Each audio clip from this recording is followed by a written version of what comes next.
Doain ibu agar bisa survive, bisa kuat. Perempuan itu kalau kita gali, itu mereka dalam kondisi terdesak. Untuk menyedot mereka kerja itu perlu stamina yang kuat. Over capacity kita sudah mencapai hampir 100%. Kalau nggak salah tadi di atas 90%. Kalau menghilangkan over capacity ya rehabilitasinya dioptimalkan. Ketika masih ada angka, itu bukan pencapaian. Tapi ketika angkanya 0, itu prestasi.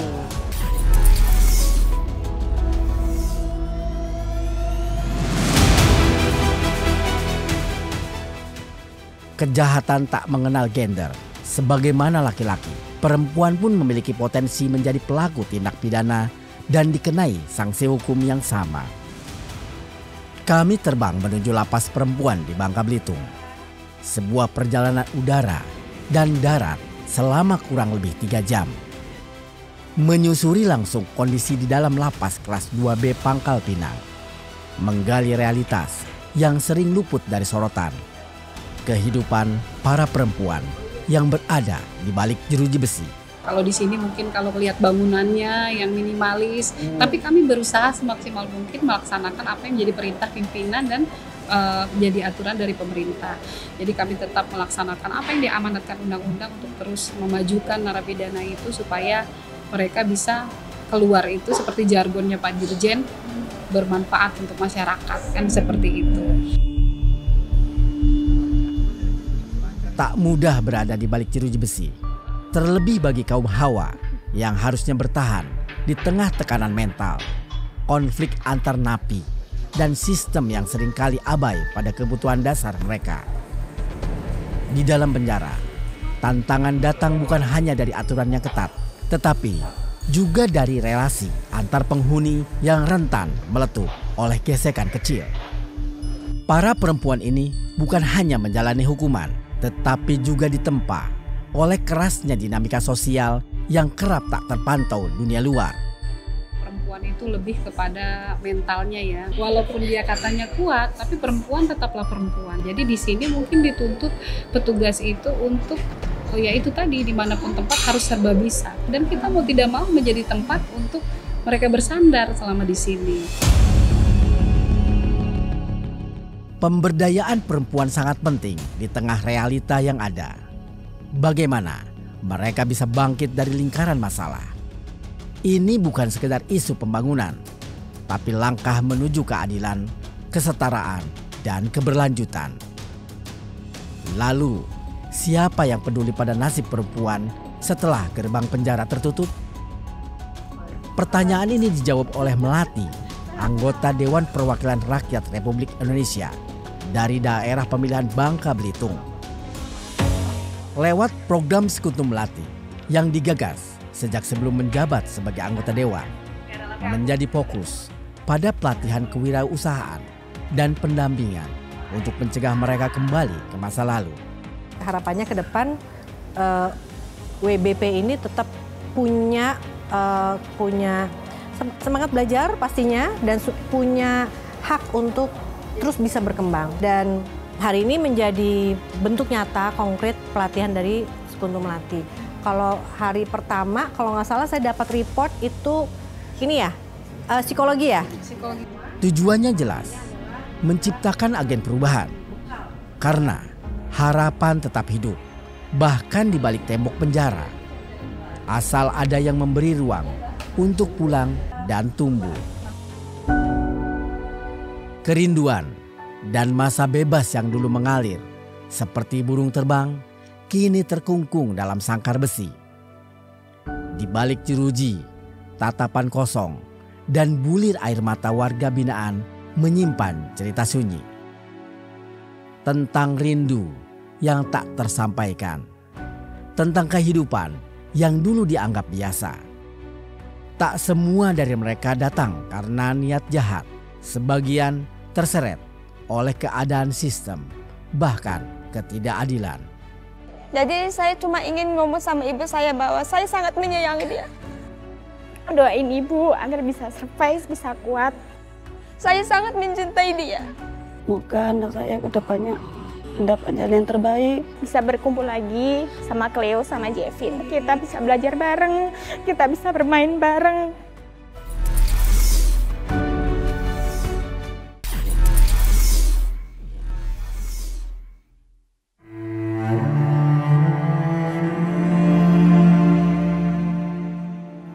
Pengadilan menghukum kami selama bertahun-tahun, tetapi masyarakat menghukum kami seumur hidup.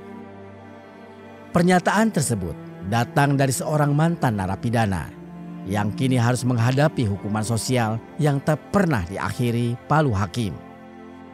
Meski telah menebus kesalahan, mereka tetap dikurung oleh stigma dan diskriminasi sosial yang tak terlihat, tetapi sangat nyata. Fakta di lapangan menunjukkan bahwa banyak mantan narapidana kesulitan mendapatkan pekerjaan, pendidikan, bahkan tempat tinggal. Identitas sebagai mantan napi terus melekat, menghambat reintegrasi dan memperpanjang rantai hukuman di luar penjara. Kalau kami sudah setengah mati gitu mendidik bagaimana caranya mereka untuk lebih baik lagi, bisa kembali ke masyarakat. Tapi kalau masyarakat tidak menerima, artinya apa yang kami kerjakan itu sia-sia. Ketika mereka sudah keluar, sudah menjalani itu dan sudah kembali menjadi manusia yang baik, artinya mereka harusnya punya hak juga untuk diterima kerja. Saat ini, warga binaan di Lapas Perempuan Pangkal Pinang mencapai 134 orang. 100 diantaranya tersangkut kasus narkotika. Kalau kita lihat, Mbak, kriminalitas perempuan itu kalau kita gali itu mereka dalam kondisi terdesak. Kayak seolah tidak punya pilihan. Kenapa mereka bisa terlibat narkoba gitu misalnya? Kan aneh ya. Dia seorang ibu, tapi kok narkoba gitu. Tim Aksi Dewan menginvestigasi langsung aktivitas penambangan pasir timah oleh masyarakat lokal di Bangka Belitung. Di balik hiruk pikuk tambang, terungkap praktek gelap narkoba yang digunakan sebagai doping untuk menambah stamina kerja. Kalau saya ngomong pasti atau tidaknya saya juga nggak berani. Tapi sempat kita dengar, karena orang tambang itu kerjanya terkadang bukan cuma siang saja. Kalau masih ada mereka sedot sampai habis pokoknya, walaupun sampai malam, walaupun sampai pagi. Nah, untuk keseluruhan mungkin di angka sampai 60% ya. 60% kasus narkoba ada juga di wilayah Bangka Belitung. Modus ini dimanfaatkan pengedar untuk menyusup ke lingkungan pekerja tambang. Mudahnya meraup keuntungan dari tambang menjadikan kawasan ini ladang subur peredaran narkoba. Nah, untuk menyedot mereka kerja itu perlu stamina yang kuat. Akhirnya mereka menyalahgunakan daripada bahan narkotika tadi. Wilayah lain secara nasional juga 60%, Bangka Belitung juga 60%. Jadi dari 4 lapas yang ada di Bangka Belitung ini, lapas narkotika yang paling banyak isinya. Penyebab overkapasitas di lapas dan rutan ya karena tingginya kasus narkoba. Pemenjaraan fisik sejatinya merupakan upaya terakhir dalam sistem peradilan pidana. Namun, budaya hukum di Indonesia masih didominasi oleh paradigma punitif, yakni keyakinan bahwa hukuman keras akan menimbulkan efek jera.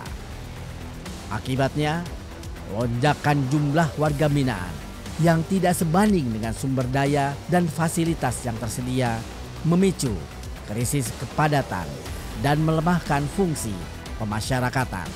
Overcapacity kita sudah mencapai hampir 100%. Kalau nggak salah tadi di atas 90%. Yang seharusnya lapas dan rutan bisa menampung sekian, tapi ternyata bisa 2 kali lipat warga binaan yang di lapas dan rutan. Apa yang sudah dilakukan oleh Dirjen Pemasyarakatan bersama jajarannya ke bawah itu benar, melakukannya razia. Tapi kan itu lagi, razia itu kan udah ujung. Harusnya bagaimana caranya ini tidak masuk? Yang saya kritik adalah ketika masih ada angka, itu bukan pencapaian. Tapi ketika angkanya 0, itu prestasi. Ya, kita berharap ada kebijakan-kebijakan yang progresif dari Kementerian Imigrasi dan Pemasyarakatan untuk menangani ini. Apakah terkait dengan restoratif justice, atau terkait dengan pembangunan lapas baru, atau ada program-program yang berlian yang bisa menuntaskan kendala ini.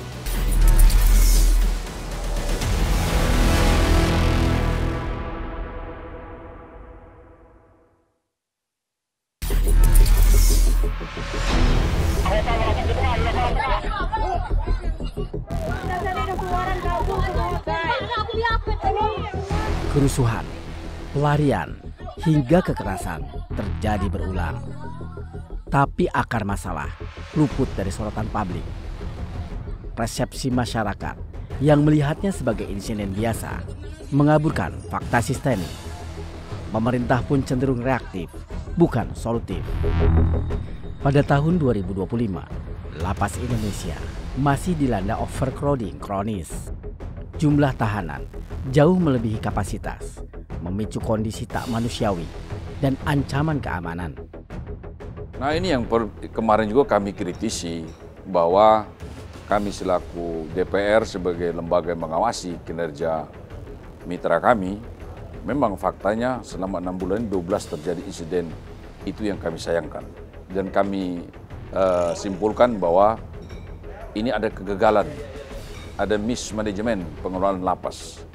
Makanya kami dorong kembali ke kementerian untuk kembali melihat, menata manajemen ini supaya lebih humanis lagi, lebih profesional lagi, supaya tidak terjadi insiden-insiden seperti ini. Overcrowding atau kelebihan kapasitas di lembaga pemasyarakatan bukan sekadar persoalan teknis, melainkan masalah vital dengan dampak sistemik yang merugikan petugas, warga binaan, hingga masyarakat luas. Kepala BNN menyebut Indonesia dalam kondisi darurat narkoba. Ini kita ngomong udah 5 tahun, 10 tahun yang lalu nih Pak. Dan ini negara paling gila Pak. Kalau bicara narkoba, nggak ada habis-habisnya. Temuan tim Aksi Dewan menunjukkan dominasi kasus narkotika di penjara mayoritas berasal dari kalangan pengguna, bukan hanya bandar atau pengedar. Ironisnya, bukan hanya kasus narkoba yang memenuhi sel tahanan. Hakim itu mempunyai kewenangan untuk menentukan apakah ini pecandu, penyalahgunaan narkoba, atau pengedar. Kondisi ini memunculkan pertanyaan mendesak. Masih relevankah sistem pemidanaan kita dalam menangani kejahatan secara proporsional dan adil? Kalau penyalahgunaan narkoba, ini mohon maaf, nih ada kejadian di sini. Ibu-ibu ini, mereka pemakai narkoba bukan karena dia nyandu, tapi karena dia biar bekerja. Bahasanya nambang, ngelimbang, biar dia tetap punya energi. Kalau menghilangkan overcapacity ya rehabilitasinya dioptimalkan. Kita tidak perlu memenjarakan penggunanya, tapi memenjarakan bandarnya itu saya perlu. Revisi Undang-Undang Narkotika dinilai menjadi tonggak penting dalam menciptakan regulasi narkotika yang berkeadilan di Indonesia. Pada periode sebelumnya, revisi Undang-Undang Narkotika sempat siap digabung dengan Undang-Undang Psikotropika. Namun, pemerintah menarik diri karena belum ada kesepakatan antar kementerian. Pentingnya DPR RI menetapkan narkoba sebagai bahaya laten bangsa agar kebijakan nasional menjadi tegas dan terintegrasi. Sejauh mana komunikasi BNN dengan Kementerian Kesehatan terkait rencana penelitian ganja medis ini? Ini dijawab, karena itu perintah konstitusi. Dan lebih dari itu, apakah BNN dengan segala otoritas dan kredibilitasnya bisa menjadi inisiator riset ini? Saya setuju, pengguna jangan dipenjara. Alasan sederhana, bandar itulah penjahat teroris terjahat sedunia. Dia kaya raya dengan melawan hukum, mengorbankan anak manusia sampai sekian juta orang dari 8,1 miliar. Pengguna adalah korban. Korban adalah orang sakit. Orang sakit diobati, bukan dipenjara.